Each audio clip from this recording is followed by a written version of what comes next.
Guys, আজকে রতনদা এত সুন্দর চা রান্না করেছে, তোমাদের কি বলবো। মানে প্রথমে আমরা 1 কাপ করে খাইছি। হ্যাঁ, প্রথমে আমরা 1 কাপ করে খাইছি, খাওয়ার পরে এত সুন্দর চা রান্না হয়েছে, আর 1 কাপ নিয়ে আইছি। এই যে পুরো মালাই মারকে। কেমন হয়েছে বল? একদম সুন্দর, কত সুন্দর, অসাধারণ লাগছে।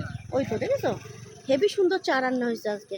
আর গাইস, আমার পেছনের একটু পরিবেশটা একটু দেখাবো তোমাদের, ঠিক আছে? এই দেখো, পেছনটা এইরকম অদ্ভুত সুন্দর ফিলিংস, দার্জিলিং, ঠিক আছে?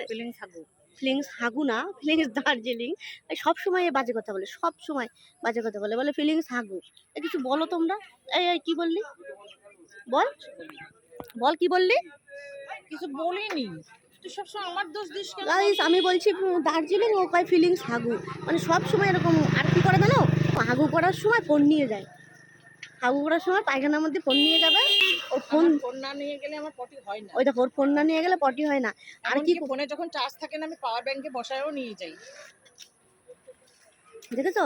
আর ওরে ফোন দেবো না বলে আজকে কি করছে শুনো, ফোন দেবো না ওরে পায়খানায় নিয়ে যেতে, ও মানে বাইরের থেকে দরজা আটকাই দিয়ে ফোন নিয়ে দৌড় মেরে চলে গেছে।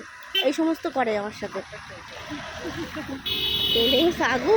আর আমার দরজা আটকাই দিলে হেভি ভয় করে গাইস, আমার ওরকম দরজা আটকাই দিয়ে আজকে চলে গেছে। আগের দিন দরজা আটকে কান্না করতে। তা কান্না করবো না, ভয় করে।